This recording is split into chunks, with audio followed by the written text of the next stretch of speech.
So welcome everyone. Welcome to our this seventh session of this Bhagavad Gita course, the wisdom of Bhagavad Gita. So as you know, many of you are new, I think, today here in the temple. So this session is being conducted both online and on-site.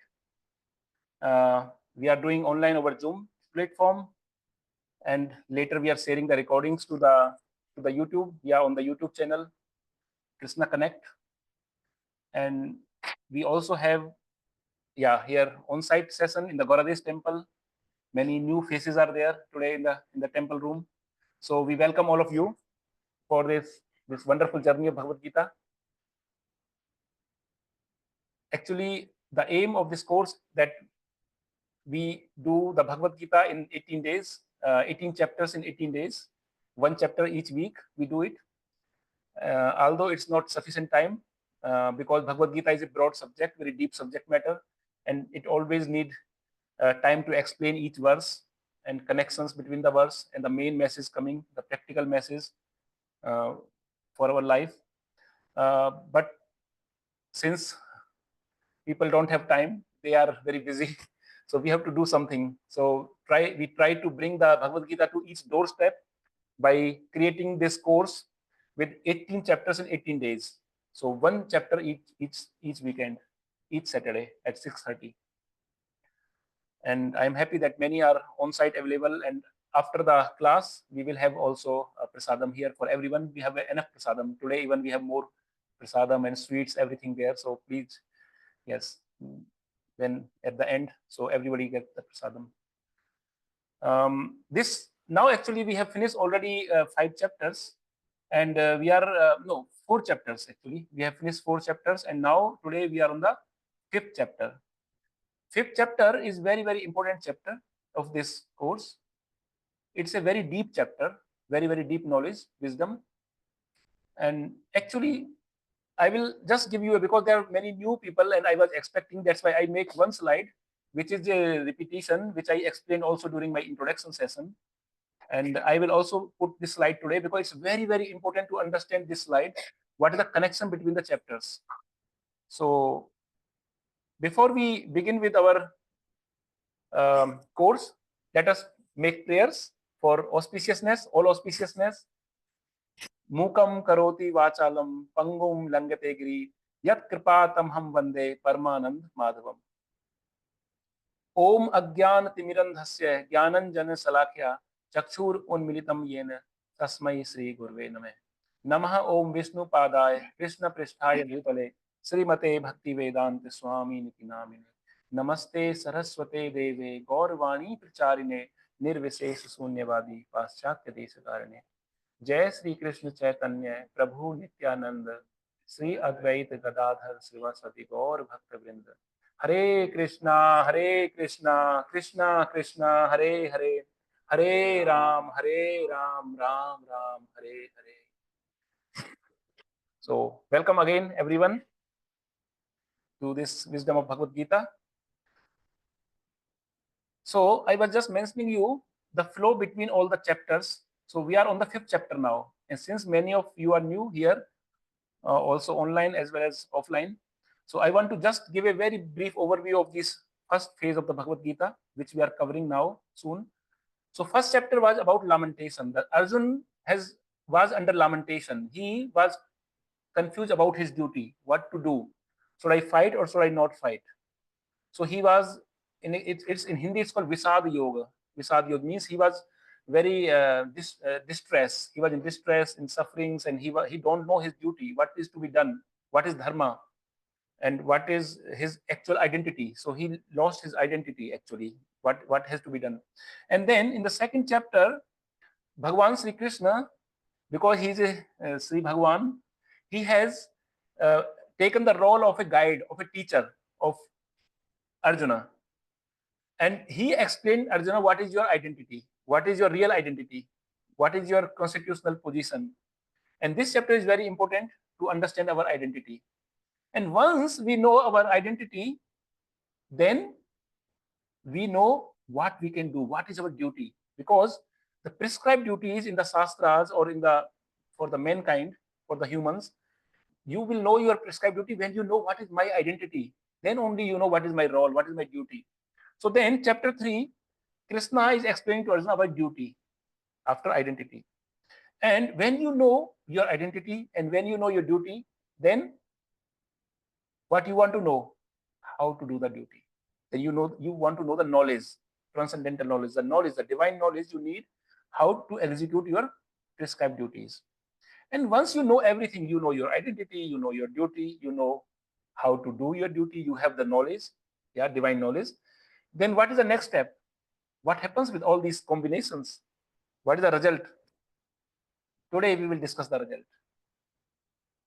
Today is the day when we discuss the result, when we know our identity, we know what is our duty, and we have the transcendental knowledge, the divine knowledge to do that duty. And the result is inner peace.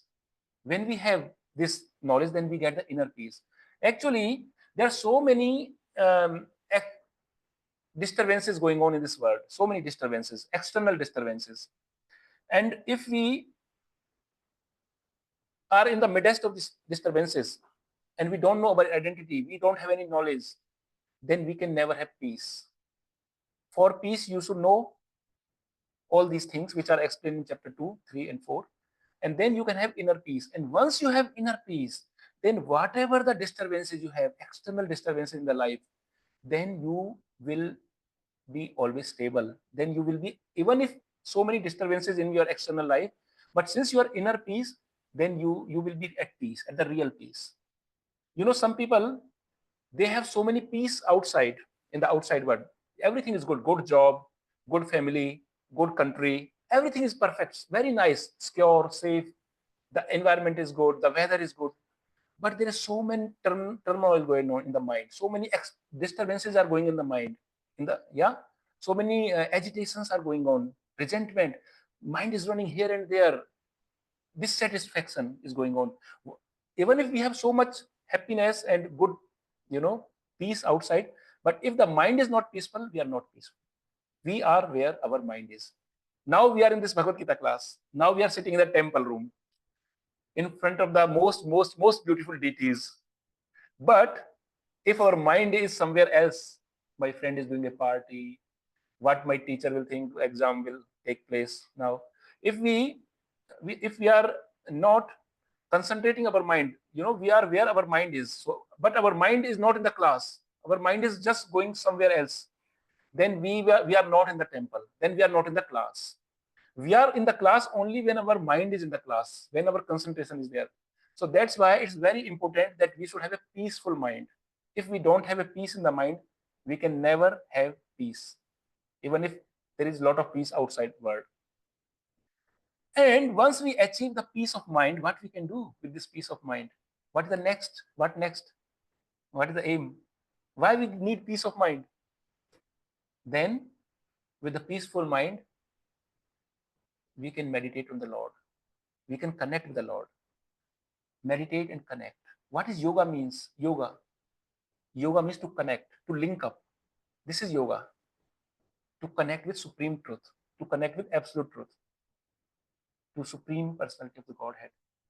And this is only possible when you have a peace of mind, when you have a peaceful mind. And then chapter 6 is meditate and connect. But right now we are in chapter number 5.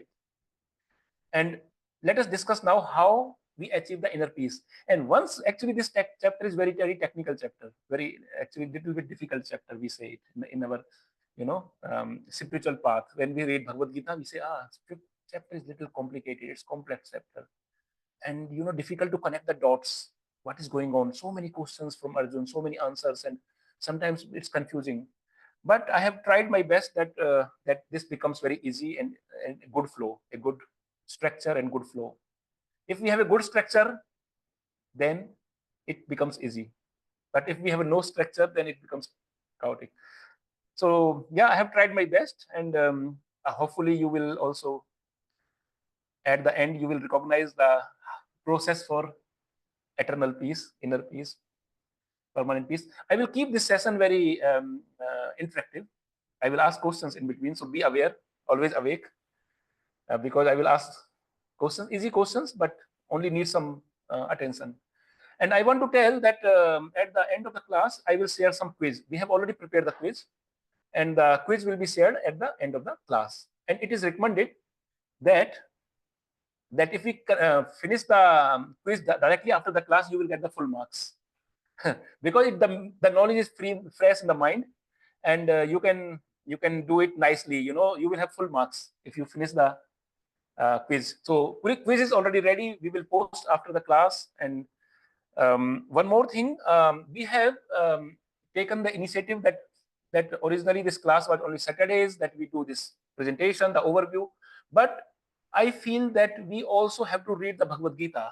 Yeah, only the presentation will not work. We have to really read ourselves the Bhagavad Gita, what 𝗏്યાસદેવ has written and how it is written. What I am telling, is it correct or it is my own presentation? Of course, it's exactly correct. It's the blessings of my Guru Janas, my seniors. They have put all their blessings there. So this is 100% correct, and I'm fully confident about it. But you have to prove yourself. So you have to read yourself Bhagavad Gita, page by page. So what we have taken an initiative that on Saturdays we will have this class at 6:30, but on Sunday at 8:30 we read this chapter, sloka by sloka. But we don't go to the purports because Srila Prabhupada has written big purports, so it takes a lot of time. It takes you can take 1 month for one chapter if you read by purports. But we can read a slok, like translation of each slok, and then we can finish in half an hour, one chapter, or maximum 45 minutes. One chapter, 45 minutes around.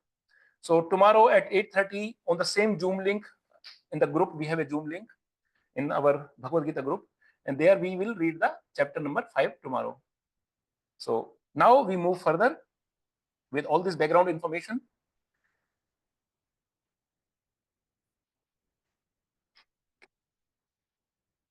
Let us have a chapter at the glance, because there are many new people. So it makes sense that we also. Thank you very much. Hare Krishna. Thank you. So let us discuss this chapter at a glance. What we discussed in the 4th chapter last week. Let us see. So Krishna has explained to Arjuna in 2 slokas disciplic succession of knowledge. That this knowledge which is coming, which is shared in the Bhagavad Gita, it's not something just shared to the Arjuna first time. This is the knowledge which is coming in the disciplic succession from millions and millions of the years. And Krishna told to Arjuna that I have given this knowledge to sun god, first sun god, Vivaswan. And from sun god, it comes to his son, Manu, 𝗬𝗏 Manu. And from 𝗬𝗏 Manu to come his son, 𝗍𝗏 Maharaj. And 𝗍𝗏 Maharaj was the first king of Sun dynasty, solar dynasty, Surya Vansh. And Bhagwan Sri Ram, who was the king of Ayodhya, Sri Ramachandra Bhagwan, Ram Navami is coming in 6th of April. So very soon we will have Ram Navami festival. Bhagwan Ram was also did appear in the solar dynasty, in the dynasty of 𝗍𝗏 Maharaj. And Krishna says, I have given this knowledge to 𝗍𝗏 Maharaj. So this is knowledge, then 𝗍𝗏 Maharaj gave to his son, to his son, to his son. It was moving ahead. And Krishna is saying, Arjuna, this is something not new. This is a knowledge which was given to the great kings, and this is a time-tested knowledge. Great kings, it's 2 characteristics of the knowledge. One, it was delivered to the great kings, so it's not something simple things, that something ordinary knowledge. And this is also time-tested because it was given billions of the years. Sun god is from billions of years because it's from the beginning of the creation. And I last class I explained, like it was 12 crore. How many? Many crores of years before it was given, and many millions and thousands of years before it was given to different kings, and finally it has come to Arjuna 5,000 years before. Then next thing, what Arjuna asked to Krishna, when did you teach to sun god? When you taught this knowledge to sun god? Because Arjuna is very smart. He is not something blind faith person. He said, Krishna, you just appeared, now you are my age. Now we are similar age. And you said you have given to sun god? How come? So Krishna says, explain about himself. And this is explained in slok number 5 to 10, transcendental knowledge of Krishna. Janam karam cha me divyam, evam yo veti tatvatah, Tattva deham punarjanma naiti namepi te. So Arjuna. So this is the transcendental knowledge he explained in many slokas from 5 to 10. And then from 11 to 15, Krishna also explained to Arjuna. Arjuna said, yeah, you know this, why you have uh, different paths. It's not one path. There are so many paths. Karma Yoga, Jnana Yoga, Bhakti Yoga, Dhyan Yoga, Ashtanga Yoga, Buddhi Yoga. So many yogas are being explained. Why there are so many? If there is one goal, then Krishna says to Arjuna, yeah, these different paths, because they are people with different level of intelligence. Not everybody has the same intelligence. And because people have different level of intelligence, different nature, different desires, because of their different natures, different desires, different tendencies, I have given this knowledge in different classifications, different packages. The final aim is me. Krishna says, I am the final goal. I am the final goal. But with different levels of this knowledge, my different aspects are being understood. There are many aspects to the Lord. Different aspects are understood. Different realizations, different levels of realization based on the different level of intelligence of living entities. Then 16 to 24, we discuss karma, vikarma, akarma. We discussed two classes, two times in chapter 4 also, and chapter 3 and chapter 4, both karma, vikarma, akarma. Then we have 25 to 33, knowledge from sacrifice. And then we have 34 to 42, glories of knowledge. Now I have one question from the last class. In 34 to 42, we explained the glories of the knowledge. We compared, Krishna compared the transcendental knowledge, the divine knowledge, to 4 things. What are these 4 things which Krishna explained which Krishna compared the divine knowledge? Which 4 things?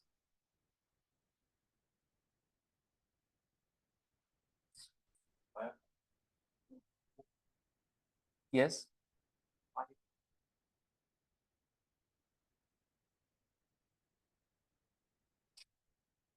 Yeah, 2 answers are correct. Both answers are, we have 4 answers.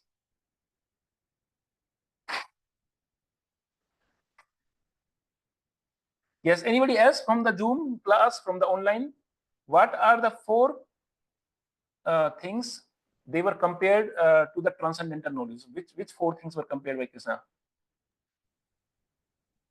Srishti, can you read out some of the answers? Yes, Joyita and Malati are saying boat, fire, fruit, sword. Wow, wonderful. Who told them all 4 answers? Joyita and Malati.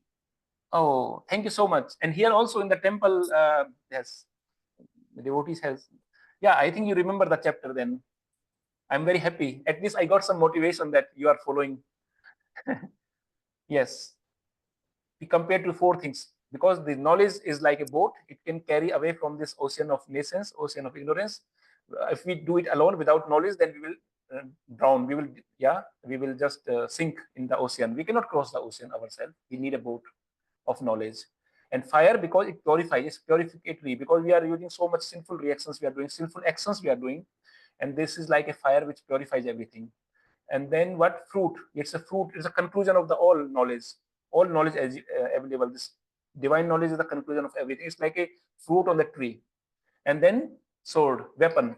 Like a weapon, weapon cuts all the bondages, all the shackles. You can cut with a weapon, with a sword. And this transcendental knowledge, this divine knowledge can cut all the bondage of ignorance. It can bring us into the light. So these 4 things. Okay, one question I have to you all, everyone. Wonderful, very simple question. You have heard the word karma many times. In the last classes, every class I use this word karma. In this karma is also explained Bhagavad Gita many times, and also you know from other places, na karma, you word karma. So what does the mean? What does the word karma mean? What do we mean by word karma?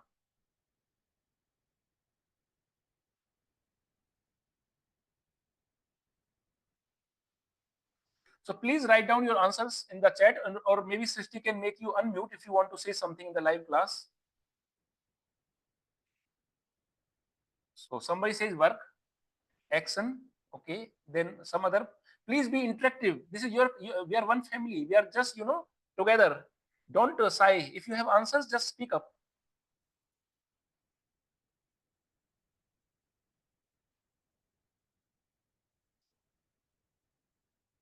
Wonderful. Wonderful. Wonderful. Very nice answers. Yes, I will also share the answers. Wonderful. Deeds. Deeds. Yeah, deeds. Sister, anyone has answered? Yes, many are answering Mental. action, duty towards attainment of moksha. Okay, many have answered. Wonderful. I'm happy. So, karma is action. You have already told. Wonderful answer. Karma is duty. Karma is good or bad. When some gentleman says good karma, bad karma, good result, bad karma, bad result, reaction. And then actually this karma is a word from Sanskrit. It's a Sanskrit word. And in Sanskrit there is speciality. The speciality of Sanskrit is that each word has multiple meanings. There are many meanings of each word in Sanskrit. It's a it's a very different language. And since there are multiple meanings, the karma also have multiple meanings. Action, duty, good, bad. Yeah. And then there is something called karma phala. There is karma means action. What you do is karma. And there is something karma phala. Karma phala means fruits, the result of the action. And result of action is reaction. And this is also called karma. Sometimes we say that why this happens to me, why I get this result, why this thing happens to me. Then somebody says, this is your karma. This is my karma. That is, this is my result of the work I did. So result of the work is also called karma. The reaction is also called karma. And this is very good understanding. So this is I'm not just asking these questions out of nothing. There is a background behind this question, so that in the next slokas it becomes clear to everyone. Because here in the group we have many kind of participants.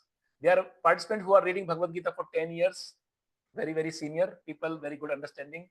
And then there are very much people who have never read Bhagavad Gita. There are some who has read bits and pieces and some different versions and so on. So that's why I want to make everything clear, even the small things I want to make clear. So in the 4.41, in the chapter number 4, there were total 42 slokas. And in the second last sloka of the chapter 4, Krishna told to Arjun, Yoga Sanyasta Karmanam Jnana Sanchinna Samsayam Atmavantam Na Karmani Nibandhanti Dhananjaya. Yoga Sanyasta Karmanam. 3 words, very important word. This you have to listen very carefully. This Yoga Sanyasta Karmanam. Yoga means by yoga, by connecting, by yoga. Sanyasta means give up. Sannyas means renunciation. Sannyasa, it's a Sanskrit word. Give up, to give up something, to renounce, to give up. Sanya. And karmana means result of the action, reaction, karma. Karmanam is a word karma. It comes from word karma, and this means results of the action. Now, actually, when Krishna told this thing to Arjun in second last sloka of chapter 4, Arjuna got it out. Arjuna had a question. And what was the question of Arjuna? Because now in this sloka, Krishna is saying to Arjun, Yoga Sanyasta Karmanam. By yoga, give up your karmanam, give up your karmanam. But Arjun couldn't understand it properly because Sanskrit has a multiple meanings. One word has a multiple meaning. This can confuse everything. This is normal actually. So Arjun got confused. Arjun has something in mind. What are you saying? Now, what Arjun misunderstood this term in what way?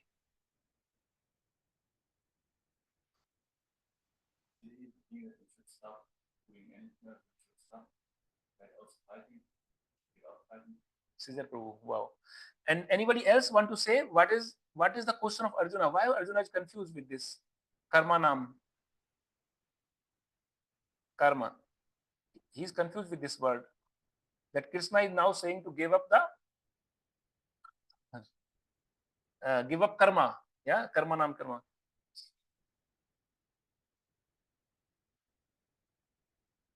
Yeah, we have to see. So what others say on the online? What Arjuna misunderstood in this term? What he misunderstood? Srishti, any answers? Not yet. Okay, no problem. We have some answers in the room here on site, devotees. So someone said here, 𝗟𝗶𝗁𝗵 said that karmanam, actually because it has a multiple meaning, so Arjun understood karma, action. Arjun understood as a action. And Arjun says, by yoga, give up action. Are you saying by yoga, give up action? Krishna, do you mean like this? Because you know, Krishna, in 4.41, you are saying to me, now you are saying to me, you give up action. But in the next slok, 4.42, you say stand up and fight. The last, you remember last sloka of chapter 4 when he says, stand up and fight, do your duty, do your prescribed duty. So I'm confused, Krishna. What you want to say? This is actually a genuine question. Arjuna has a genuine question. Because Arjuna is confused. Because the word had two meanings. So he's asking to him. No problem, we can ask. So at one place you say, don't fight. Give up the yoga sannyasta karmanam. By yoga, give up your karma, give up your action. Don't fight. But on the other hand, you are saying in 4.42, stand up and fight. So what should I do then? He asked this question. This is the first question in the chapter 5. We begin now with the chapter 5. Until now, everything was background. So we begin with the chapter 5. 5.1. Chapter 5, Sloka 1.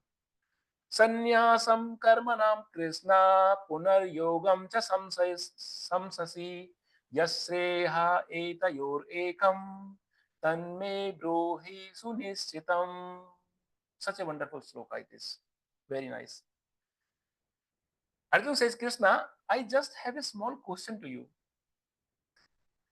Arjuna is very cute. He's always, you know, this is a wonderful relation between a teacher and a disciple. How you ask the questions and how teacher is answering. I have a very small question. Sannyasam karmanam Krishna. And in this line, there is one thing very, very important here. 𝗟𝗶𝗵𝗲𝗀𝗃. 𝗟𝗃 means out of these two.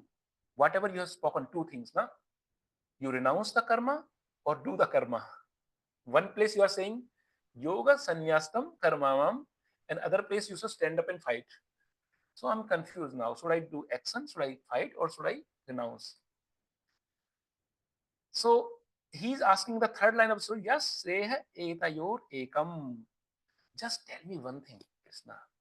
I'm confused. You know, in one basket, you have put so many similar looking fruits. I'm confused. All are green fruits. Which should I pick? Green apple, then you have some berne, some pears, and they're looking same to me. I don't know. Just give me one type of fruit. Don't give me in this basket two fruits and mixing with the fruit. So he's saying, just tell me one thing. I want to be clear. Don't, I'm a little bit confused. And then last time he said, tanme bruhi sunischitam. Tanme bruhi, tell me. Sunischitam. What is definite? What you really want to say as a definite, as a certain. Tell me the certain thing, the definite thing, what you want to say in a clarity way. Will you kindly tell me definitely? Kindly. You know, Arjuna is very polite. He said, can you kindly tell me? This is how a question is asked to the teacher. Kindly, please. Not like a reporter. They just put the mic in the mouth and tell me like this, tell me like this. So it's not a reporter culture. It's a guru and as a teacher and student culture. And in this culture, everything is very humble, with gratefulness, with curiosity. So he said, will you kindly tell me definitely what you mean and what you really want to say me? My dear devotees, if you remember, I don't know if you really remember, there are three verses. Chapter 2, verse number 7. Chapter 3, verse number 2. Chapter 5, verse number 1. In these verses, Krishna is telling one thing to Arjuna. Actually. So this sloka was told by Arjuna. 2.7 was also told by Arjuna. 3.2 was also told by Arjuna. So in these three slokas, Arjuna is asking for one thing. What is that thing he's asking? You can, when you go at your home today, just open your Bhagavad Gita copy. If you don't have Bhagavad Gita physical copy, then just open the Veda base. And in Vedaves, you have Bhagavad Gita. You have all the languages, many languages. Not if not all, many languages are there in Vedaves. German is there, English is there.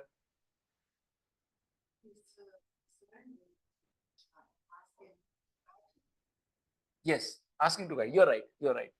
Asking to guide. But let us see what the exact word is. I need the exact word. The exact word is Krishna. Arjuna is asking to Krishna, Sreha. What is Sreha for me? What is Sreha for me? This word is repeating 3 times in all the 3 slokas. And mean, although the slokas have different context, completely different context, but this particular line where this Sreha is coming has the same meaning every time. And what is the meaning of Sreha? In long term, what is best for me? Shreha, what is best for me in the long term? Arjun is asking to Krishna every time, what is best for me in the long term, not in the short term. Sorry, don't. We have to take this word long term very carefully. Arjun is not asking to Krishna in the short term. Sometimes people in this world, most of the times, they want benefit in the short term. What is for me in the short term? Short-term happiness, short-term gains, short-term investment, short-term this, short-term that. Someone I told also last time. Someone says I told that that I have started a new Bhagavad Gita course, and this course is 18 chapters in 18 days, and it's a very concise course, very brief course. So please attend the course. And this person, he's a busy person, of course. Everybody is busy. So he said, "Yeah, it's 18 days. I have to put 18 days for Bhagavad Gita. Can you?" I said, "This is summary. This is 18 days is also a summary, because full course is maybe 1 year or so, slope by slope. But this is a summary, 18 chapters in 18 days. Then he said, "Can you make a summary of the summary for me?" So everybody needs, just short time. So short term, people need things in the short term. And it's not very good, actually, beneficial in the short term. It's not fruitful sometimes. It's not good. It can give short term pleasure, but not very good for us in the long term. So there are 2 terms, very important terms for us. One is the preha and called sreha. Preha means short term goals and happiness. Short term goals and short term, you get happiness in the short term. Then sreha is long term goals and happiness. So what does it mean? Let us take an example. Some activities we can get happiness in the short term, but some activities give happiness in the long term. For example, this small, brother and sister, they are playing whole day. They are playing with a video game. Now they have this Xbox and this Nintendo, whatever.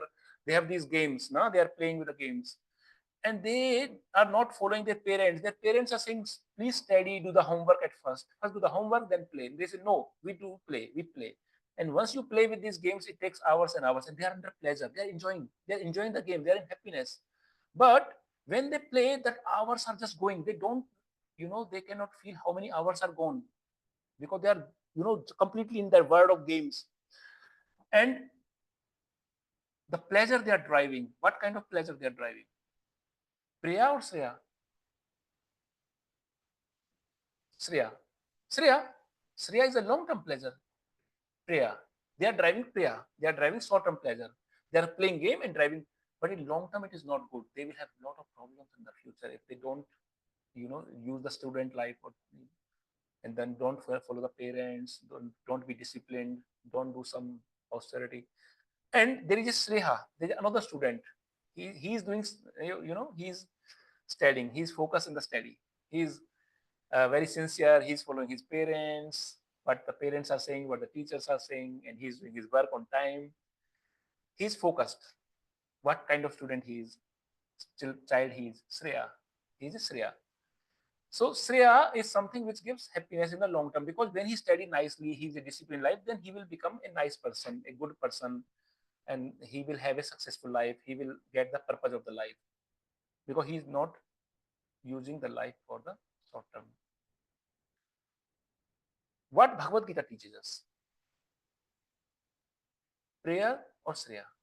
What is the goal of Bhagavad Gita? Sreya. Anybody from the Zoom? I want to see if you are awakened. What is the goal of Bhagavad Gita? Yes, Prabhu, it is Shreya always. Always. Who is speaking? This is Mayur, Prabhuji. Oh, Mayur, thank you so much, Prabhuji. Mayur Prabhu, thank you so much. Yes, it is Shreya. Bhagavad Gita. Actually, some people also draw prayer from Bhagavad Gita. Yes. They get short-term benefits from Bhagavad Gita. Bhagavad Gita has many things. Bhagavad Gita has everything. There are 2,000 different versions of Bhagavad Gita. And people, so Bhagavad Gita have everything. People can get good health from Bhagavad Gita, relieving stress, family relations, leadership skills, Ayurveda. People can get so many things from Bhagavad Gita. It's good material life. But Bhagavad Gita don't teach us prayas, short-term goals, short-term happiness. Bhagavad Gita teaches long-term goals, long-term happiness, the real happiness, the true eternal happiness, the joy. But Prabhuji, I have one question here. Yes.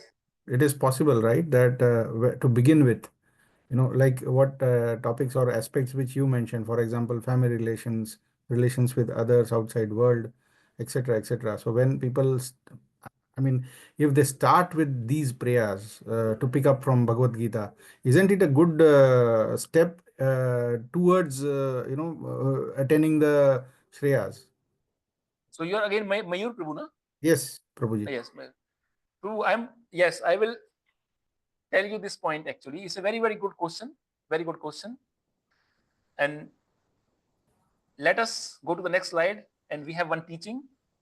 I will come to your point, Prabhu. Sure. No problem, So Prabhuji. we have one nice lesson from this wonderful lesson. What is the lesson? A truly intelligent person thinks of Shreya, not only Priya. Everyone wants happiness, but which happiness do we want? Transient, a short-term happiness, or a long-term happiness? Which happiness we want? Long-term. Now coming to the question of Mayur Prabhuji. He's saying that can we take some motivation to start with the prayas, and maybe long-term we can do some shreyas, but first we start with the shreyas. It's a very good question. We should, we should get any reason of motivation, of course. But sometimes people just remain only up to that. They don't go ahead. One example I want to take, Mayur Prabhu, here. When we do for shreyas, it is not that prayas are not included. In the shreya, prayer is already included. For example, in a 100 rupees note, 100 euro sign, if you have a 100 euro sign, the 10 euro sign is already included. 10 euro currency is already included in 100 euro. Is it included or not included? So this 100 euro has a purchasing power, but 10 euro is already included. Similarly, in the Shreya, the Priyas are already included. When you work for the Shreya, you will already get Priya by default, byproducts. It's a byproduct. So Mayur Prabhu, did you got answer that yes. we should Yes, Prabhuji. focus on the Shreya? And Priya Absolutely. is already taken care. It is there already included, all included package. Yes, Prabhuji, I completely agree. But, maybe a person who is a novice to Bhagavad Gita might not have this long view or long-term vision that, if you take care of, if you work for Shreyas, the Prayas are definitely taken care. I'm speaking more in that context. Yeah. So I understand completely.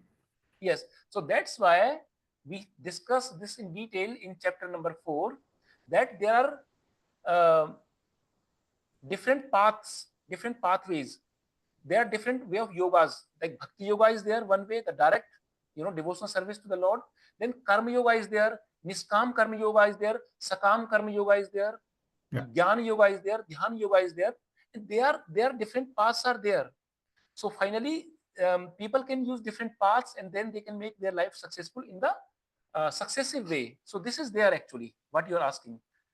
They can start, they may not practice Bhakti Yoga from the beginning, but they can just, practice with doing some philanthropic work, some working for others, happiness of others, not working for their self, but they work for the happiness of others. So this is the starting point that they can do, not self-centric, but the people-centric working.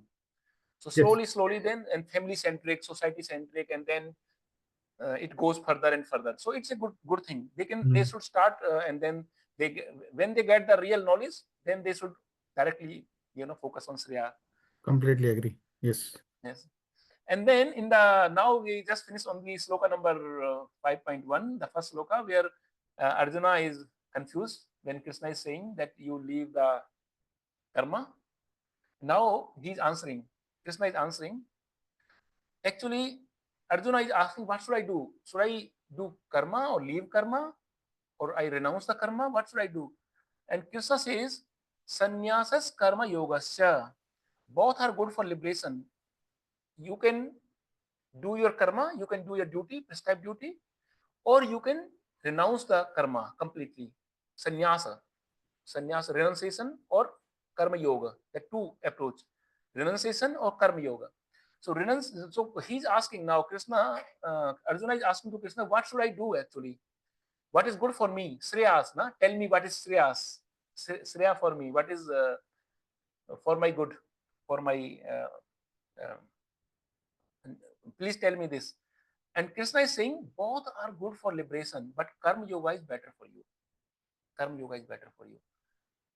Both are good for you. It is not that one is good, one is bad. Both pathways are good. They will lead to liberation, both of it. But different people have different needs, different approaches, or different requirements. In your case, Arjun, you are a family man. It is not good for you to renounce everything, wife, children, kingdom. You have some duties, responsibility. For you, if you renounce and go to the forest, it is not a good example. It is not a good example. People will follow you. You are a hero. You are a leader in the society, and others will follow you, and they will also leave. Then duties will stop.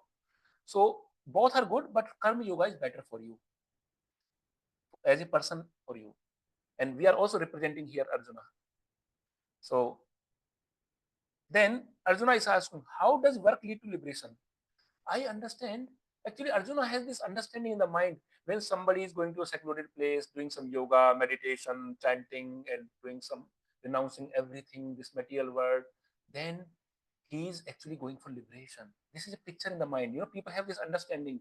Liberation means you do some yoga, meditation, some pranayama, some kind of dhyana, or some kind of renunciation of everything, material, renunciation of all matter. This is for liberation. And this question is actually in each one of us have this. And Arjuna is asking this question. How does work lead to liberation? And Krishna is saying work can lead to liberation if the result of the work, you are not hating or desiring the results of one's activities. You have a result. You are doing some work and you will get result for the work naturally. Sometimes we do the work, but we don't get a result, desired result. We don't get a result of our choice. The result is opposite. Then we start hating it. Then we hate the result. And sometimes we get a good result as per our choice, and then we like it. Wow, like. Like, dislike. You have this YouTube, like, dislike. You do like, dislike. This is very bad actually. This creates a lot of problems. Like, dislike. This is duality. This is called duality. And Krishna is saying to Arjuna, don't go in duality of likes and dislikes. Whatever result you are getting, result is not in your hand. In chapter 2, 𝗟𝗶𝗳𝗏 ma phalesu kadachana ma karam phal heturbhum te sangotsava karmani. Hey Krishna, hey Arjuna, you have the right over the karma, but not over the result of the karma. Result is in my hand. And don't get attached to the result of the karma. Don't get result. Don't say, I hate this result or I like this result. Don't do like, dislike. This is called rag and dvesh in Sanskrit. Raga, dvesa. Like, dislike. Gifalan, nishgifalan. Don't do it like this. You have your right on doing the karma, do your karma and detach from the result, and you will get the result. And this is called niskama karma yoga. When we work without attachment to the result, with a detachment, and this gives us knowledge, this purifies us. And now he said not hating or desiring the results of one's activities. Then Arjuna is so wonderful personality actually. He's asking, but isn't it karma sannyas better? In his mind still the thing is going on. Krishna is explaining, but he's saying, is it not karma sannyasa better, that I renounce everything? Karma sannyasa means, karma means action, sannyasa means renunciation of action, that I don't do anything. I just go to a secluded place. I have some saffron clothes or whatever, white clothes or anything, that I go away. I leave the duties, responsibility, this work, this sansar, this word, this material, this all. I leave everything. I go to my. Is it not better for liberation? What Krishna says, both are same. Both are same. And while working also you can be a sannyasi. Sannyasi means renunciate. Krishna is explaining wonderfully. Krishna is very, very deep things to Arjuna in this case. Krishna is saying, Arjuna, don't think that the people who are working, they are not renunciate. You can be a renunciate while working also. It's a matter of consciousness. It's just a matter of consciousness. It is not that only people who have a saffron cloth, they are only sannyasis. They are sannyasis, of course they are sannyasis, but they are not only. You can be also a sannyasi while working. While working. Last chapter we discussed in a detail action in inaction, inaction in action. And this is related to that topic. That you can be in action and still you can have inaction in action. Akarm in karma.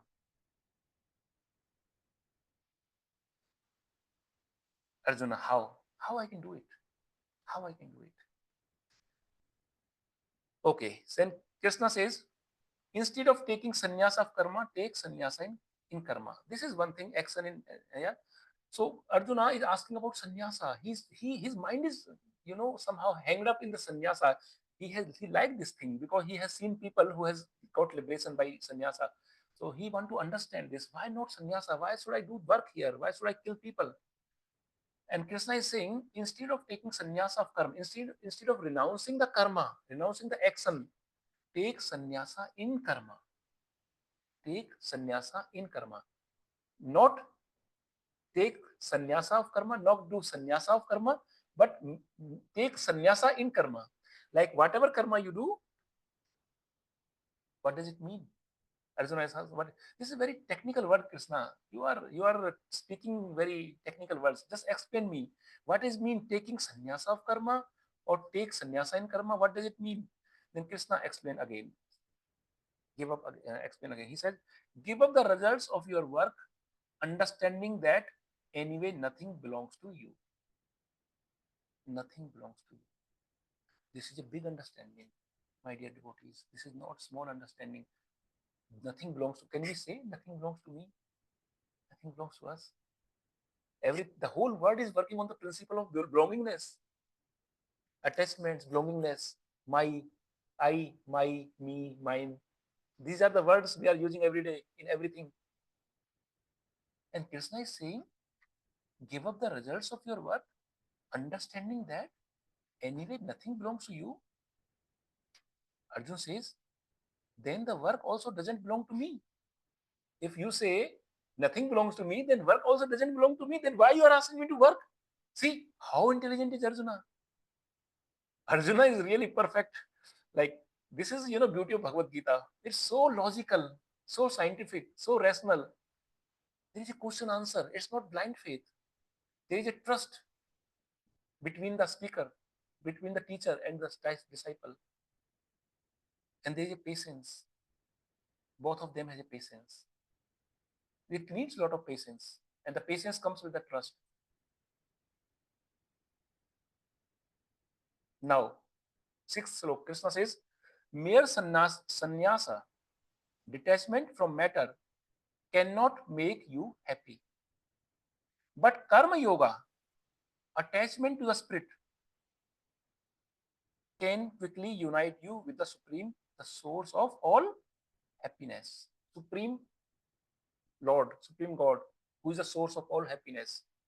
So here, Krishna is saying it's a wonderful, this is very core thing of Bhagavad Gita. This wisdom is a very core wisdom. It is easy to listen it and speak it. For me, it is easy to speak. For you, it is easy to listen. But applying the life is very difficult. And when we really apply this in our life, then our life will get a meaning that day. Our real meaning of the human life will come. Krishna says, mere sannyasa, detachment from the matter, cannot make you happy. So Arjun, you are again and again asking me, I should leave the work, I will not fight, I don't have any interest in these things, why should I fight, and why should I do this duty, this karma, this action, because detachment is better, sannyasa is better, renunciation is better. Every time these things are coming in the mind. And Krishna says, mere detachment from the matter cannot make you happy. But karma yoga, it's not karma. See, there are two different words. One is karma and one is karma yoga. And when it is karma yoga, it is connected with the yoga, means connection with the Lord. Yoga means people do yoga like they do. This is not yoga. This is not yoga. And then they have this stretching of exercise, making the body healthy. This is some asana. This is not yoga. This is asana. They are different between yoga and asana. Asana is physical exercise of the body, that we stress the body. We have Padmasana, we have Garudasana, we have Mayurasana, we have this asana, that asana. We do in the morning. We can make ourselves healthy with the asana. But this is not a real yoga. The yoga is, this is part of the yoga. Keeping ourselves healthy is a part of the yoga. But real yoga is connection with the Supreme. Yoga means connection. The meaning itself is defining the purpose. Yoga means linking up, connecting up. And what we do, the exercise is asana. This is one package. In the chapter 6, it will be explained. It will be all explained in chapter 6. What is yoga? What is asana, pranayam? Asana, yam, niyam, asana, pranayam, dhyan, dharana, tapasya, samadhi. All these things will come in the next chapter. But the yoga itself means connection with the Lord. When you are doing something without any connection with the Lord, it is not yoga. It is just your karma, and it will give you a reaction. And reaction can be bad reaction or good reaction, depending on your karma. But Krishna is giving a higher knowledge, something higher wisdom to Arjuna. He says, when you do karma yoga, attachment to the spirit can quickly unite you with the Supreme. Attachment to the soul, detachment from matter and attachment to the spirit. Krishna is saying one wonderful thing to Arjuna. Some people ask us actually, when I explain, the time goes very fast. So I always fear about the time, but there's so wonderful wisdom to tell from this. Some people, when we do preaching, to new people come to the temple, we do the preaching, we say, please come to the temple, please do like this, please do like this, do some japa, do some service, some seva. We tell like this. Then people ask to us one question. When we come to the temple, when we become a devotee, when we follow this yoga system, this bhakti or yoga, then we believe we have to leave many things in our life. We have to leave many things. Then only we come to here. And here one thing Krishna is saying, very nice thing, that you don't need detachment from the matter. You don't need to leave everything. Krishna is saying in the simple word. We have to understand the language of Krishna. Krishna is saying, don't leave anything from your life. Don't detach from anything in this matter in the world, but attach with me. And then everything will happen. You can keep your things, what is going on in your life. Just keep it as it is. But add me in the life.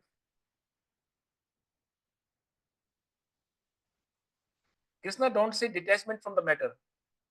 He say it cannot make you happy, just detaching. It is just physical thing. But you can remain attached with the matter, but add me in your life. Just attach to the spirit. Spirit is spiritual. We are spiritual and Lord is spiritual. So we should not, he's clearly saying actually that just add me in your life, just add spiritual knowledge, spiritual vision, spiritual understanding in the life, and then everything will become in place. You need not to, withdraw that. And I will discuss this point again actually in the next also. But I don't understand why one should work then. Actually, Arjun, so such a genius person, he's saying, Krishna, you are telling to me that I should not detach actually. I should not detach with the matter. And I should attach with the spirit. If I have to attach with the spirit, then why should I have to work then? What should I work? Because it's more inward thing. It's more inward with spirit. Not spiritual is more inward thing. So what should I work in this world, externally in this material world? If it is more an inward journey, then Krishna is saying, answering in the 7th sloka, for the purification of the heart of all the selfishness it has. We have so much selfishness. We have so much dirty heart. We have so much impurities in the heart. But when we work with niskam, without any attachment of the result, then we purify our heart. So we have to work for our purification.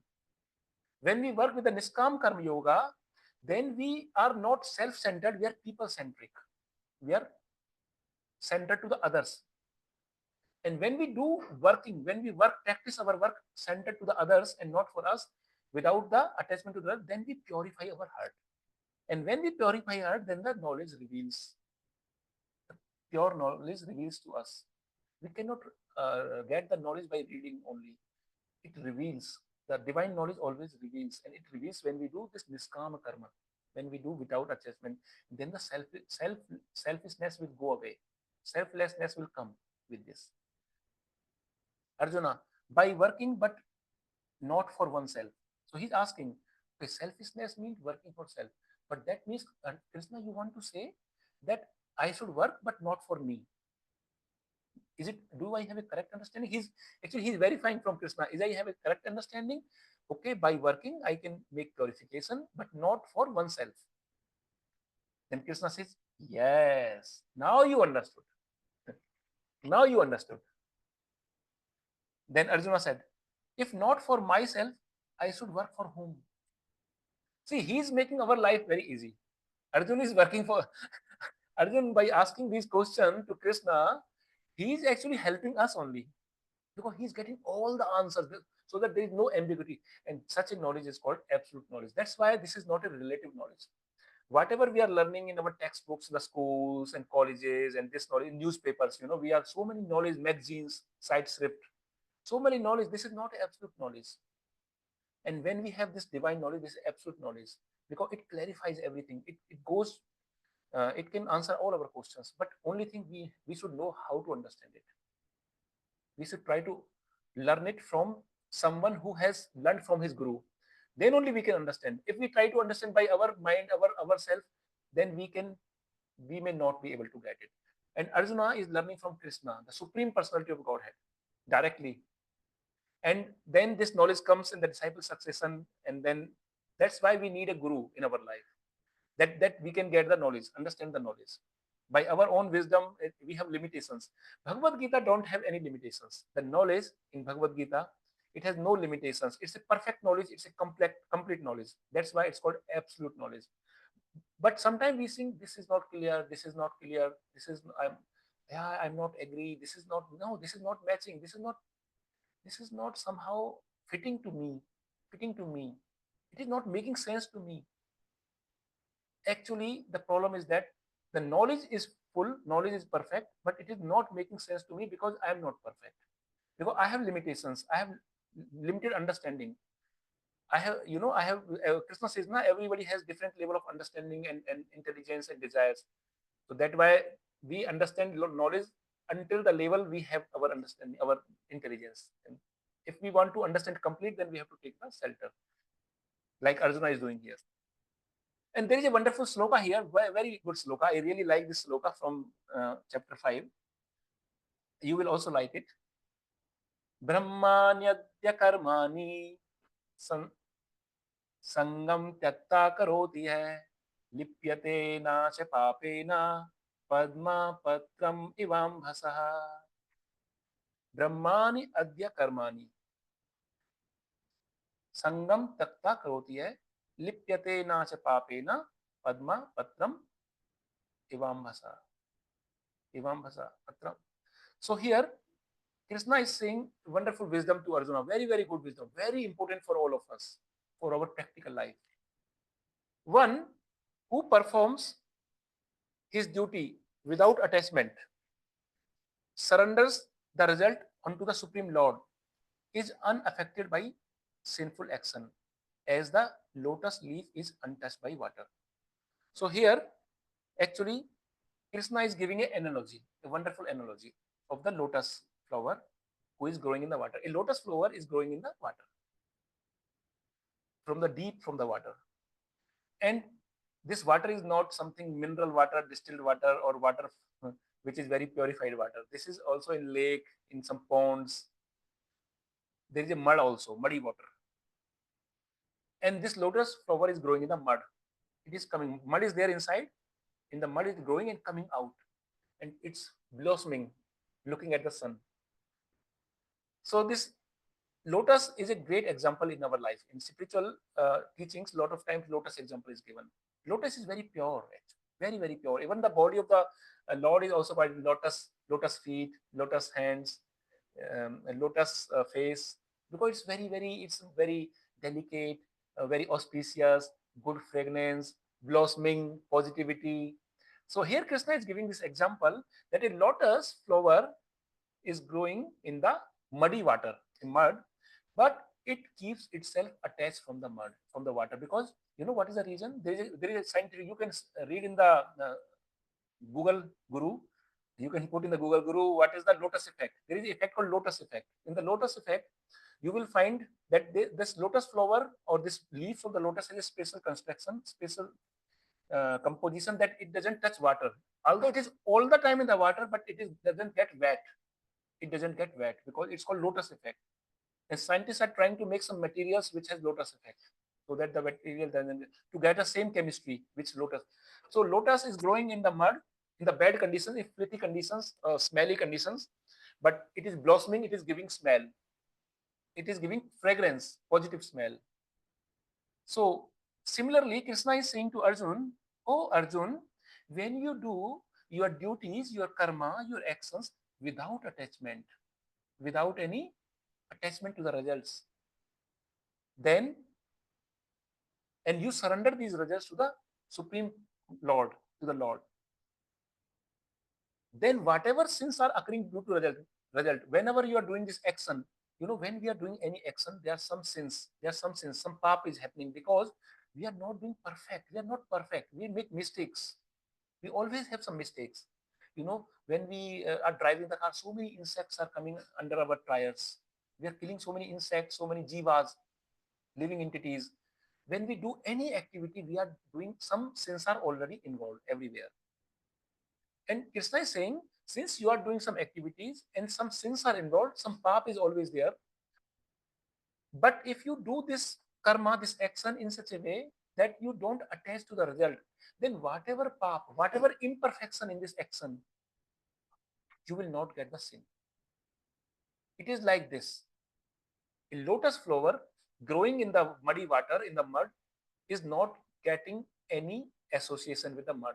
It's independent. It's not touched by the water, by the mud. It remains. So Arjuna, and why Krishna is giving this example to Arjuna? Because there is special boundary condition. There's special reason why. Why Krishna is saying to Arjuna? Because Arjuna is in Mahabharata war. And my dear devotees, what is the situation here? Is it not mud? Worldly mud? In the war, what happens in the war? So many people will be killed, so many heads will be cut, so many hands will be cut, so much blood will flow all over, flesh will flow, urine, stool, elephants are killed, horses are killed, soldiers are killed, so much bloodshed. Overall, blood is blood, overall blood. Is it not a mud? Such a bad mud, the worst mud of the world. And Arjuna is now in the middle of this mud in Mahabharata. Arjuna is now in the middle of it, and that's why Krishna is giving this example of lotus. He's saying, oh Arjuna, now you are in the world of bloody mud. So much misery, so much screaming is going on. So many people are just, beheaded, will be beheaded. And now you have to work in this boundary condition, in this situation. Work like a lotus flower. You work like a lotus flower. Don't you do your work like lotus flower means don't attach to it. Don't get connection with this. Don't work with the attachment to your result. Do your karma as a kshatriya. You are a kshatriya. Do your duty. Do your action. Not without attached to the reaction. Without attachment to the result of this action. Like a lotus flower.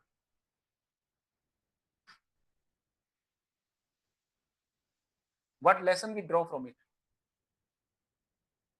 The lotus and its leaf, though in the mud, stay unaffected by the mud. Similarly, even if there are only evils around, one should learn to remain and stay unaffected by them. My dear devotees, we are in this world, we are at our workplace, we are in the society. Don't we come across the people who are toxic people, some negative people with the negative thoughts and giving stress, giving tensions. We are all also in the mud. Arjun was mud of Mahabharata, but we are also in the mud of stress, anxiety, mud of material lust, and we also dealing with the people who has mud in the mind and they put this mud in you. So Krishna is saying to Arjuna, you have to act like a lotus flower. You have to live in this mud. You cannot leave. You cannot go away. You have to be here. You have to remain in between, just in the middle, and still you have to act like a lotus flower. You cannot leave the work. Some people say, oh, I will leave the family. I will leave I don't marry. I will then I don't need to work and I will not be stressed and problems, family problems, work problem, this problem. I let me away from them. Then I go, then I will enjoy. And Krishna is answering this thing to the people. People have this thing in mind. If I leave my family, if I leave everything, the work, then I can be happy. And Krishna said, no, you cannot be happy like this. You can be happy with your consciousness only. You have to change your consciousness, not your physical relations. If you keep away from the family, but you have still the same consciousness, then you will never be happy. You have to create happiness within. It comes from within. It's like a table tennis. You are playing table tennis. Life is like a table tennis. In the table tennis, you have a ball coming and you are just kicking the ball hard. Ball is our responsibilities, our karma, our work. And you don't want to do the karma and responsibility. You have to keep away. You want to get away from the karma, responsibilities. I can go out, I can be in a secluded, I don't want to take. Then it is like the ball you are hitting back to the other person in the table tennis because you don't need it. But the other person is so skilled, so expert, he will hit back to you. So again, it will come to you. So finally, you cannot go away. You have to live. You will get the things. But you have to know how to deal with it. Rise above this. You have to rise above it. We should not run away from the problems, but we have to rise above the problems. This is the right approach. This is the message we are getting. Bhagavad Gita has all the messages from the life, but we should know how to extract the messages, how to get the message. Now, Arjun, that brilliant personality, he is saying to Krishna, attachment, not action. Attachment, not action, causes bondage. So he says, it is not the action which is causing the bondage, but attachment is causing the bondage. So it's correct. He said, yes, but he's still asking it. Is it correct, my understanding, that attachment is causing the bondage and not the action? And then what Krishna says? Yes. Yes, it is like this, Arjun. And then Krishna is saying, Arjun, karma plus attachment is bondage, and karma minus attachment is mukti, is freedom, is liberation. Karma is same. In both cases, karma is same. In one case, you are adding karma with the attachment of the results, then you are in bondage. In the second case, you are making attachment minus. You are removing the attachment. And then you are just doing karma without attachment. This is leading to liberation. And in liberation, in Sanskrit, we say mukti. And now Arjun is asking. Arjun, he's asking for us. Arjun wants to make sure that the people of Kali Yuga in this modern age, that they don't get bereft of any knowledge, that there is no doubt remains. People have so much doubt, then they will say this knowledge is not perfect. So Arjun is asking. Arjun is an intelligent personality, very intelligent person, very brilliant case. And now in the introduction session, we talk about glories of Arjun, what kind of person Arjun was. So that time we discuss it in the introduction.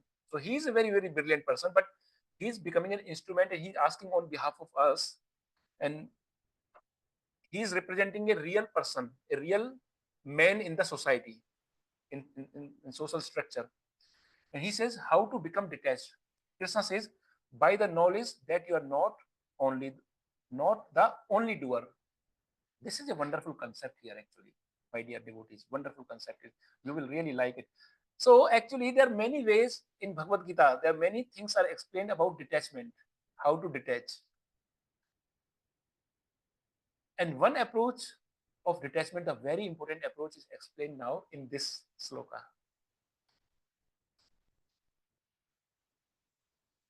Now, Krishna will explain to Arjun. Arjun is asking how to become detached from the action. we are doing some action, we get some reaction, some result. When I do the action, I am doing something, then the result belongs to whom? To me. It's my result. Huh? I did it, it is my result. And when it is my result, then I say I am the doer. I did it. And this result is my result, ownership. First comes in our mind doership. I am the doer. I am doing this activity. And then I do the activity, I get a result. And because it is my result, because I did it, so I am owner of this result. And when I am owner of the result, then I am the enjoyer of the result. Owner is the enjoyer. The owner is enjoyer. If I am owner of a result of an activity, then I should be the enjoyer. So Krishna is saying, this is the main problem in society, in our work, in our life. This is the hot problem. And the main problem is doership, ownership, enjoyership. We identify ourselves as a doer. That we are the doer. I am doing. For example, I am doing this class. I am taking this class, Bhagavad Gita class. And when I'm doing this class, I'm making the slides. I'm reading Bhagavad Gita thoroughly, and then preparing equipments, instruments, laptop. I'm driving from Aachen to here. I leave my work, families and this and that, and I spend time, and then I say, I did it. I do the course, and I'm doing this course, and then I want to also enjoy the result. Then after doing the course, people will appreciate, wonderful Prabhuji, wonderful, oh, wow, what a course. And then I will get name and fame, and then I'm the owner of the name and fame because I'm doing this course. So first I did doership. I did this work. I designed, I planned, I executed. I am the owner of this course. And since I am the owner, I am the doer, and I'm also the enjoyer of the results, that name, fame, good words. And Krishna is saying this is the main problem. This is the main problem. And how? Then Arjuna is asked to Krishna. So these are the three things. I do, I have done. The result is mine, and I should enjoy it. This is the thing. But here Krishna is telling to Arjuna in slok number 16, oh Arjuna, you are not the doer. You are not the only doer. Because Arjuna is saying to Krishna, I don't want to fight this war. I don't want to do this karma. I want to do. Krishna is saying, no, you are not the doer. You are thinking yourself as a doer, but you are not the doer. You are just one part of the whole system. And what is the system? Soul. You are a soul, living entity. Arjuna is representing a living entity, and I am representing living entity. You are also the same soul. We are all soul, living entity. Jivas in Sanskrit. We are all soul, and we think we are the doer. But Krishna says to Arjuna, you are not the doer. You are just desirer. You make a desire. You want to do something. You make your desires. And the super soul, I the super soul, the super soul, the Lord himself, who is sitting as a super soul with a soul in the heart. It is mentioned in Bhagavad Gita, 𝗟𝗵𝗲𝗍 Arjuna tishtati. Oh Arjun, I am staying in the 𝗟𝗵𝗍, in the heart of every living entity, not only humans, every living entity. I am sitting in the heart, I am the super soul. And when living entity is doing any work, they are desiring, and I am doing the sanctioning. In the chapter 13, there is a sloka which will describe this whole topic in more detail. Actually, this topic is just touched here, this whole cycle. But in the last part, chapter 13 to chapter 18, this is described in more detail, this whole topic. Chapter 18 also, it will come, this topic. Who is the doer? Who is the doer? So Krishna says, living entity just make a desire, that willingness, willpower, will, that I have a will to do. Then Supreme Personality or the Super Soul sanctions it. Updrishta Anuvanta. Anuvanta means who sanctions, approval, genimigum. So I will just make a desire to do something, and Supreme Lord will approve it, will sanctions, and material nature arranges everything. It provides all the facilities. Now in this example which I gave to you, I say I am the doer. This is a general understanding that I am the doer. Yeah. But if I say myself, am I real the doer? Because the knowledge which I got, this is not my knowledge. This is not my understanding. Because when we get some knowledge, we cannot get without the Supreme Lord, without Lord giving us the wisdom. Because there are so many people, why they don't have the knowledge? Because we got a special mercy. We got the mercy, and we got the special blessings, and we are getting it also from others, from our gurus, our teachers. Now they are also giving. So I'm not the owner of the knowledge which I have. I got from others, from teachers, and also I got from the blessings. So I just made a desire, because I could have made a desire not to do this. This was my part, that I could have do something else in the life. But I took this path, I took this desire that I have to do the course. This was my desire. But the wisdom is coming from the Lord, from my seniors, from the teachers. They are giving me. And Super Soul has sanctioned me, okay, do this course. You will be successful. You will, like, I help you, like, because it comes from the inside. And the material nature is giving every facilities. This laptop is coming. Did I create this laptop? All the material, all the material is this electricity which is running now with the online course. Is it I created this electricity? This energy? I created the energy. I created my body. I'm not this body. I'm the soul, living entity. But I got this beautiful body, this wonderful body, so that I can do this work. This body's nature, its material nature. It's made of 5 things: Prithvi, Agni, earth, fire, water, air, ether. Make of 5 elements. They are material nature. So this body is not my body. This is material nature. I got this body, and I'm using this body for this seva. Can I now still say that I'm the doer? Can I still say like this with this understanding? No. With this understanding that Supreme Soul is making sanction, and material nature has arranged everything, this building, this temple, this Zoom link, this energy, this laptop, this body, what I have to this seva, this is all from the material nature. So it facilitates, it gives the facility. So with this, I get an understanding that I am not the doer. And Krishna is saying to Arjuna, oh Arjun, when we drop this understanding that I am the doer, when we think I am not the doer, then only we can detach from the results. Otherwise, we will just keep, I am the doer. I did it. My result. I did it. I made it. I will give you one example. Already the time is running, but I want to give this is my personal example from my life. And I was working in 2020, 2002, 2003. I was working in a big automobile company, research and development department, R&D center, Forsungen Entwicklung. And I was responsible to make new technologies, development of the new technologies. Alternate vehicle propulsion systems. This was the name of my department. Alternate vehicle propulsion, like alternate technologies, environmental friendly technologies. So what I did, I experimented a new fuel, biofuel. Now it's very famous. It was 23 years before which I'm talking. That time it was not so much. Biofuels, only few companies were doing, very few research was going on. And I was one of the department lead for this, for the alternate fuel technology, environmental. So we make one car. We made a new car, research, my team and we together. And then there was a day when this car was, we tested everywhere in the high in Himalayas. We went to 5,600 meters in Himalayas. There was 50% oxygen. There was 500 millibar atmospheric pressure. In normal is 1,000. So we were with that car to the highest peak of the world where one can drive a car. Der hoogste gelegen ort der Welt, wo man ein Auto fahren kann. From 1,600, 𝗂𝗏𝗏 Pass. It's called 𝗂𝗏𝗏 Pass in Himalaya. I was there with this car, with the biofuel, biokraftstoff.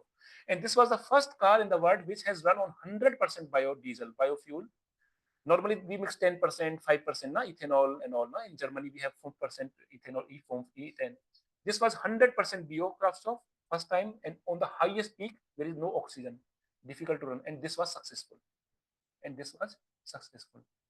then the chairman of our company, he said, I want to drive this car. When the car came back from the trials and everything, he said, oh, wonderful. It comes from the press, in the newspapers, everywhere. And then the chairman says, I want to drive the car.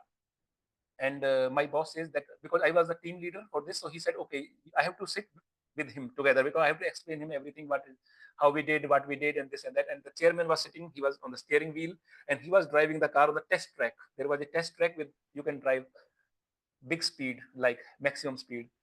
And he drive the car, this and that, everything, and he was very happy. He said, wow, wonderful, you did it.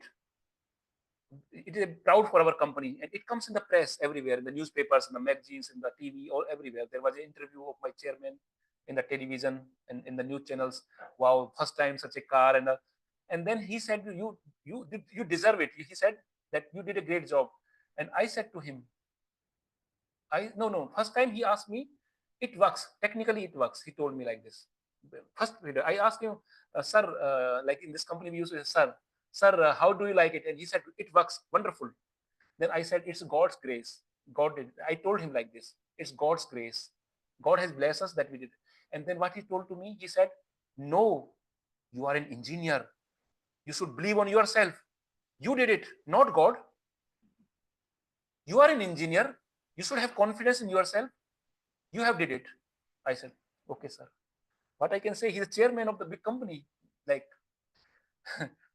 so this is, how the mental, such a big person who is running, and this company is a multinational company, the global automotive company, one of the big company in the whole world. And the chairman of such a company has an understanding that you did it. This is a common problem, doership problem, that I did it. Can I did something? I told you who is giving the facility, who is approving, and that you will get in the last phase of Bhagavad Gita, chapter 13 to 18, more detail about it. There are 5 causes of every action, and this will be explained there in chapter 18.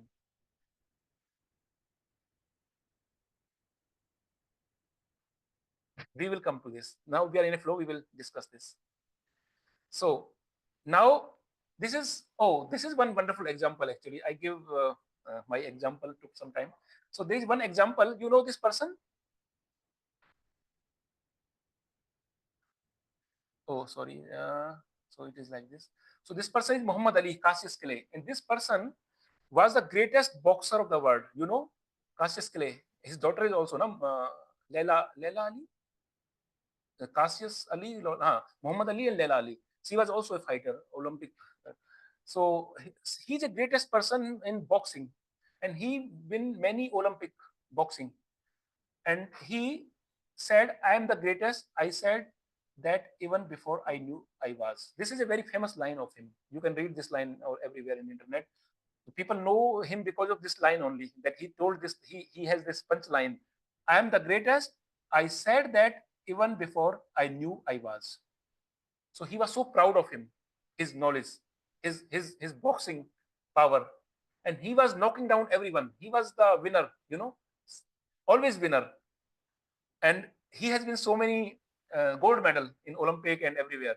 And what happens when he was, actually now he's dead. In 2014 he died. He left the body in 2014. When he was old, in his old age, he get many disease in the body. His speech was slurring, 20%, 26% speech slurring. He could not speak. He has no control over the speech. His brain damage. His brain was damaged, some brain problem. And he has Parkinson's. For 30 years, he has Parkinson's. In the Parkinson's, you lose the control over your body limbs. We have doctor here. So she can tell Parkinson that we lose the control of the limbs.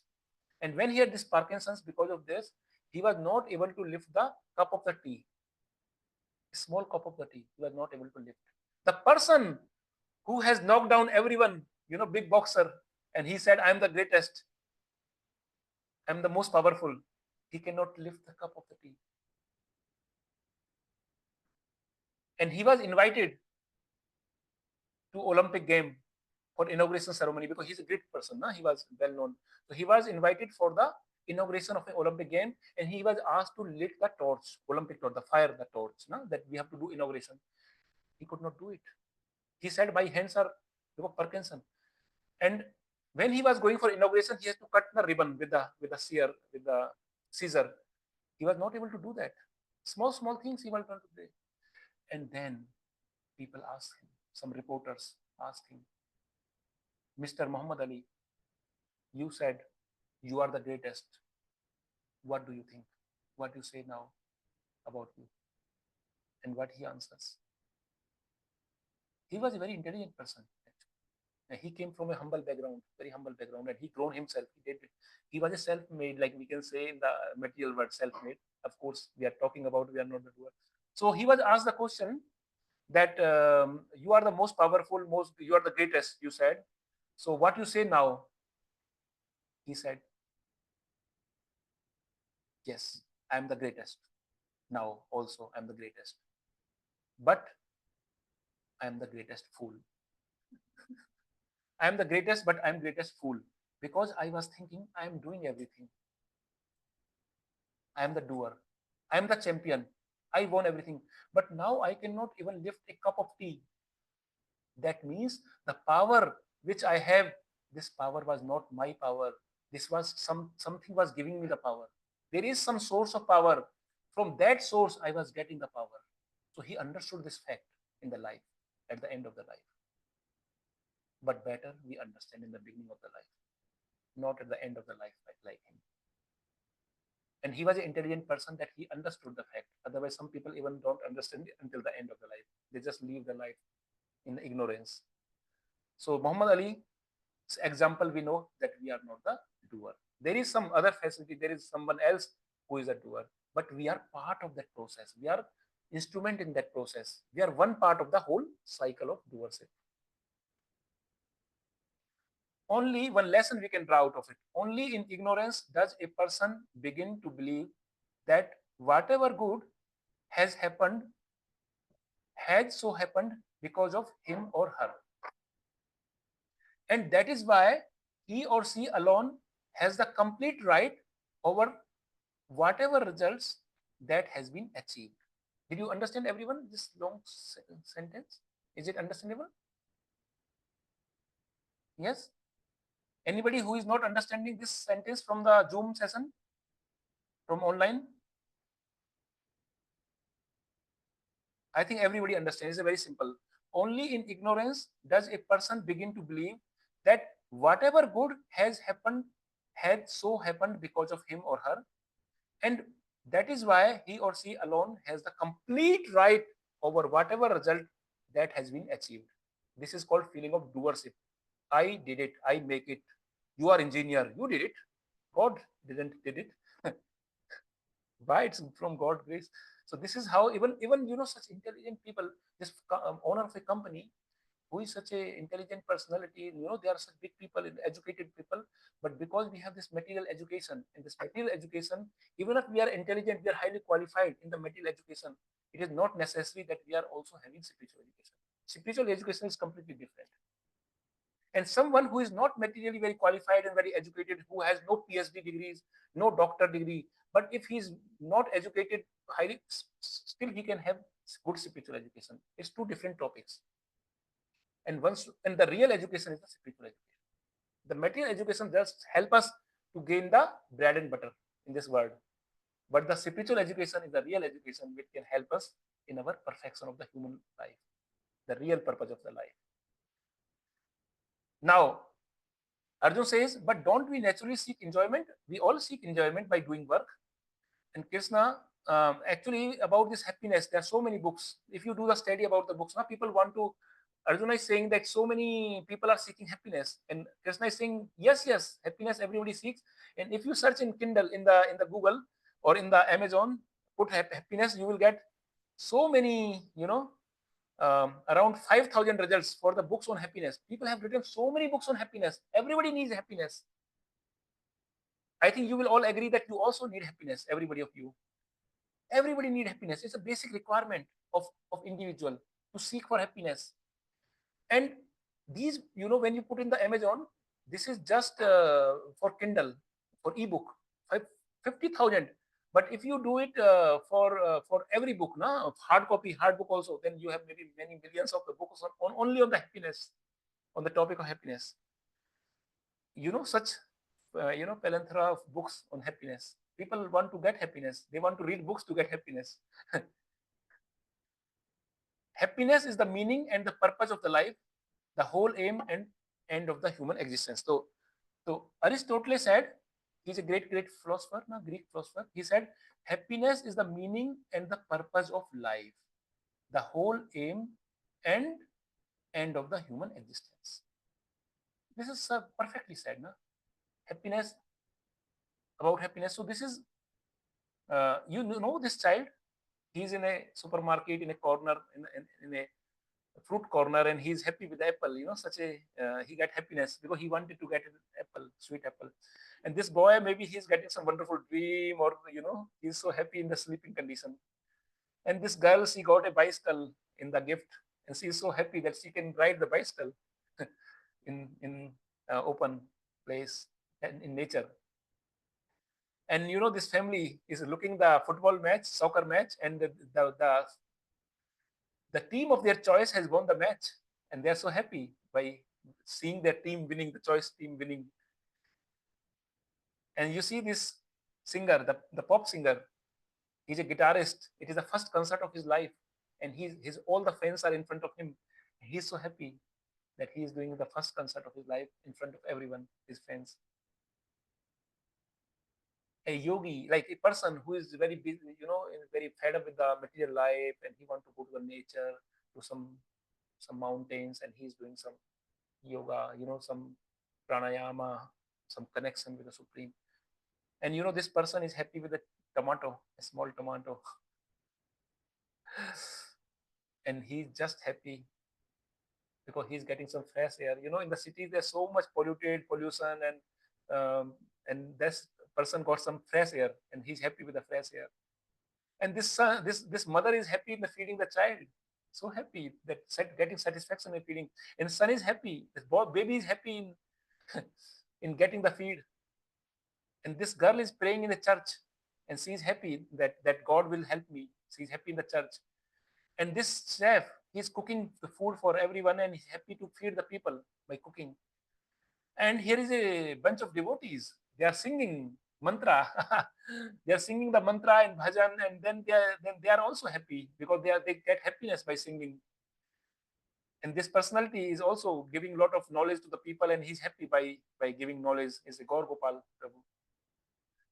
And then these crazy people, they are also happy because they have wine and they have alcohol, and they are doing some chit chat, and they are also happy with alcohol.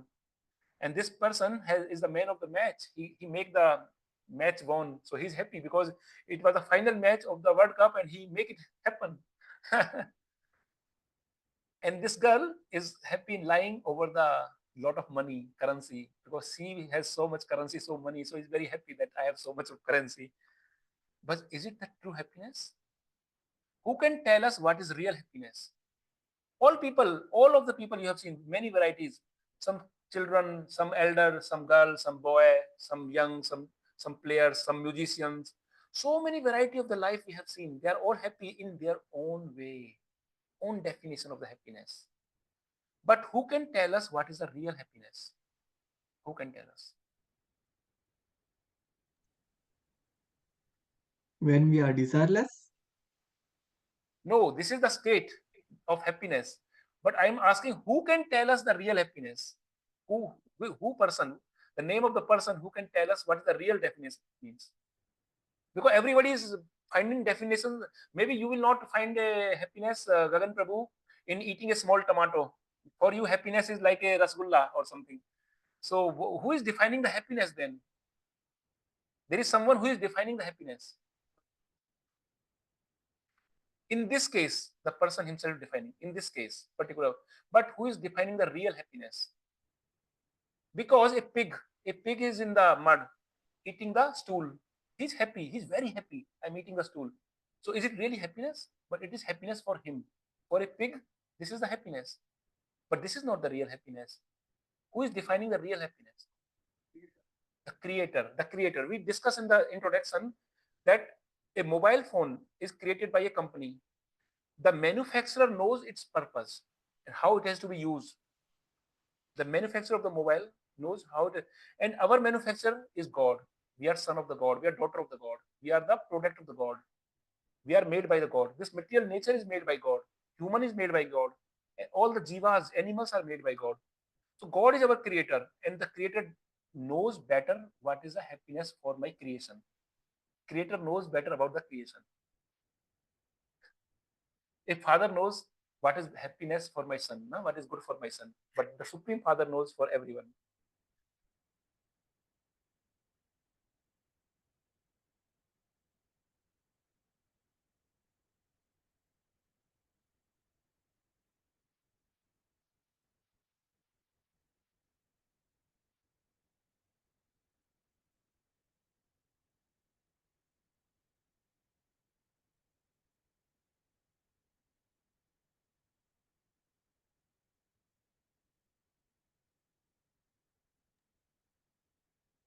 Is it for me that the sound has gone? Om Prabhuji, I am not able to listen to you. No, I can't also, yeah. I Hare can't. Krishna.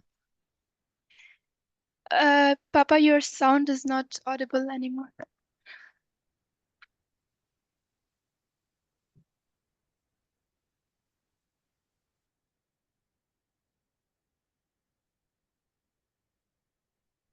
It was from when it was not visible.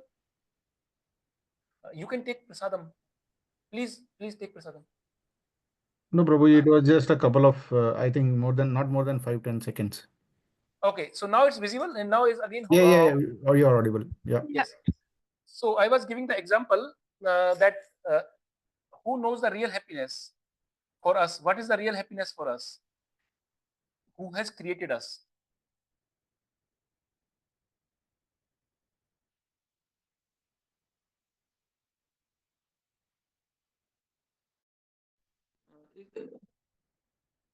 So now you are able to hear again? Yes, Yes. Prabhuji. Yes. So now Yes. I have a different, I have my computer audio. Yes. So real happiness only can be told by the Lord who created us. But we are searching the happiness at a wrong place. And that is the reason that we are not getting the real happiness. We are not getting the satisfaction because we are searching it as a wrong place. We should get it to the right place. Now, Arjuna is asking where we get the real happiness. Then Krishna is saying, look for that enjoyment within and tolerate the external temptations. So Arjuna is asking to where we get this real happiness, Krishna, because you are the creator for me. You are my teacher also. So I want to ask you, where is the happiness? And he said, look the happiness within and not without, not outside, not external. And Arjuna says, how I should do it? He said, tolerate the external temptations. You have to tolerate them. Then you can see it within. Then you can meditate within. And redirect the pleasure-seeking propensity from outward to inward, from matter to spirit. We are seeking our happiness in the matter, in the external things. Our eyes want to see something beautiful, something beauty. We want to see always the beauty. And our ear want to hear some wonderful music, and our tongue want to eat something tasty, and our nose want to smell something very nice flavor, different flavors. We have scent, different fragrances, and we want to do something. Always want to seek pleasure from outside material things. We want to get the pleasure from outside world, by eyes, by ears, by nose, by tongue, by mouth, by skin, by touch. And Krishna is saying, if you redirect the pleasure-seeking propensity from outward to inward, from matter to spirit, you have to look inward. Then you will be real happy, within happiness from the within. And then Arjuna asks, look within. What do you mean by look within? Then Krishna says, yes, focus on the supreme within. You have a supreme within. Hridaya they say, Arjuna Tishtati, I am sitting at the heart. You are Atma, I am Paramatma. You are soul, I am super soul. So look, just focus on that super soul inside you. And then that super soul is full of bliss. The super soul is full of bliss. Sat Chit Anand. Full of eternity, full of eternal. Sat means eternal. Chit means full of knowledge, Gyan. And Anand means full of bliss. And then Arjuna says, how will I deal with the outside world then? If I just go inward, how I will fight? How I have to kill the people? I have to put the bow and arrow. So how I will do that? And then Arjuna will answer. Very important sloka. Vidya Vinay Sampanne. Vidya Vinay Sampanne Brahmane Gavihastani Suni Chaivasa Pakeche Panditah Samadarsina. He says a person who is very humble state of the mind. He sees everyone a Brahman, a cow, Brahmana Gavihastani, a cow, an elephant, a dog eater, and a Brahman. He looks the same spirit soul inside everyone. Although there are so much variety of people, a cow is very sattvic, a elephant is rajasic, and dog is tamasic, a Brahman is rajasic, a dog eater is tamasic. So Krishna has given an example of a wide variety of human people or animals or living entities. He said, you have to see one single soul within them. Don't see them differently. See them as a single soul. And when we saw as a soul and see everybody has a super soul inside. And if you see like this, then you get happiness. Then you get the self-realization. Because everybody is seeking self-realization. But the self-realization, and people are doing courses, YouTube videos, so much internet, and this course, that course, self-realization, self-realization. Everybody is talking self-realization, but they don't know what is self-realization. What is self-realization? What is the definition of self-realization? The definition of self-realization is everybody is a soul. Everybody is an ant, a small ant, creature has the same soul. An elephant has the same soul. Cow has the same soul. Dog has the same soul. A brahmana, an intelligent person, intelligent class has the same soul. A dog eater has the same soul. A chandal has the same soul. Everybody has the same soul. And when someone look like this, everybody is the same uniform, then he is pandatah samdarsana. Then he got the self-realization. This kind of person is self-realized person who looks soul in everyone. So if we want to really become self-realized, then we have to always think in all the practices in our whole life, the whole day, every time, everybody is a soul and everybody has a super soul inside. Everybody is a soul and has a super soul inside. If we develop this understanding, then we will not make this bhedbhav, this discrimination with the people. This wars will stop. Doership will stop. So many problems will stop in the world. And this is called spirituality. And such a person, just saying will not help us. I am soul.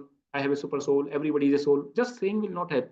Such a person has some characteristics. And his main characteristic, the happiness is flowing inside. He's in the ocean of happiness inside. He's happy from inside. There is a Gesundheit, Govinda. So he's a happiness inside. He's always full of happiness. And that is a symbol of that he's a self-realized person. If he's always happy in the external disturbing situations also, he's very happy.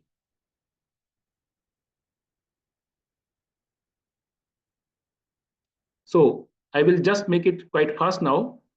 So, but external pleasure seems to be so attractive. He's asking, our eyes and our ears and nose, everything is running for external happiness. And Krishna says, yeah, but this is short-lived, Arjun. This is not permanent. For every pleasure in this world, there's a tax. You have to pay a tax. If you get a pleasure, you have to get this. The pleasure of this material world has two characteristics. One, it is short-lived pleasure. It's not permanent pleasure. And secondly, it gives misery at the end. You get this short-term pleasure, you get the miseries in the result. So it's a saying somebody said, for every pleasure in this material world, you get a tax. You will get a tax. You will get some miseries out of it. But Arjuna says, yeah, but people still do it. And Krishna says, yeah, people do it, but you should not do it. The people who are self-realized or who are on the path of self-realization, they are the wise people. Do not get into that. Wise people. Although some people get it and then they become habitual of these things, but he said wise people never do it. Even for the one who knows, the urge to enjoy always there. Then Krishna says, Arjuna is asking, the urge is always there. Even we are in knowledge, even we have this knowledge, but urge is always there. And the Krishna says, learn to tolerate the urge. Learn to tolerate the urge and don't act on it. Just withdraw yourself.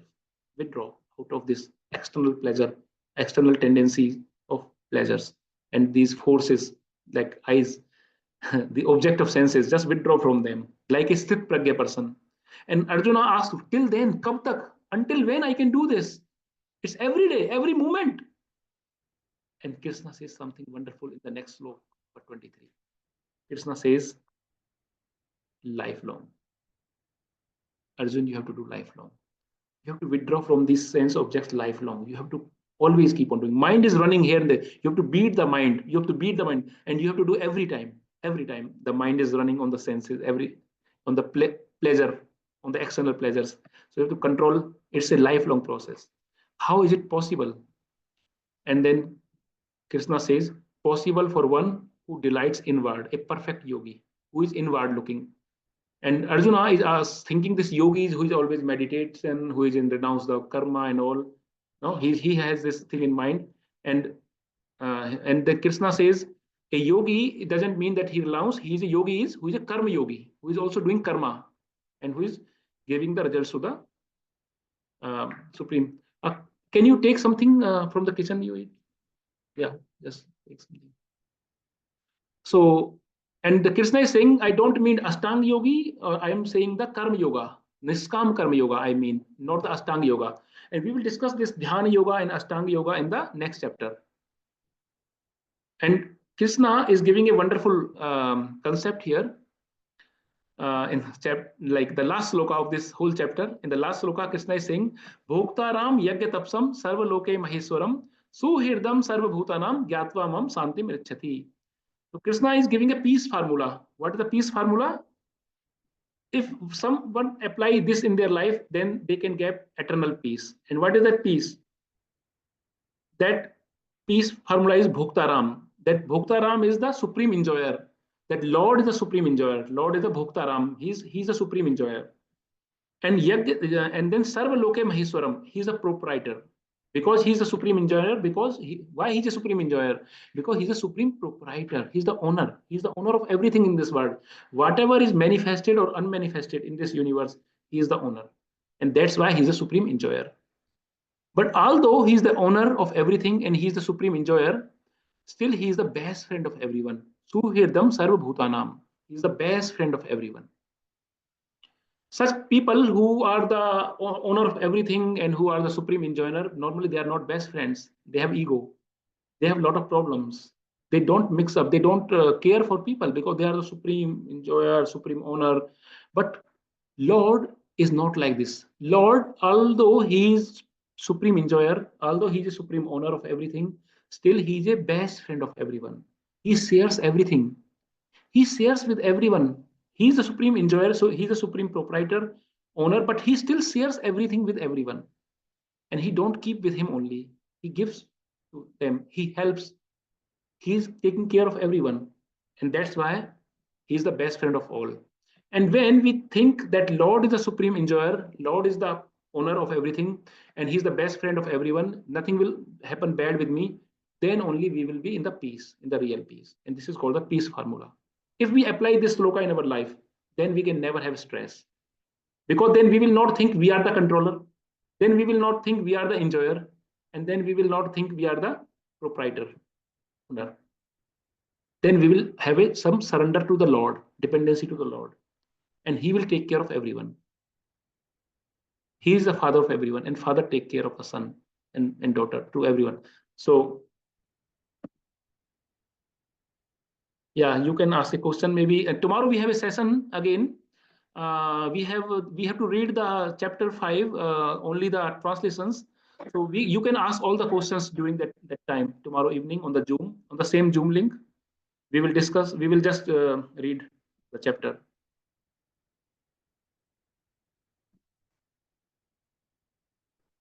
Yes, we have learned all these lessons today.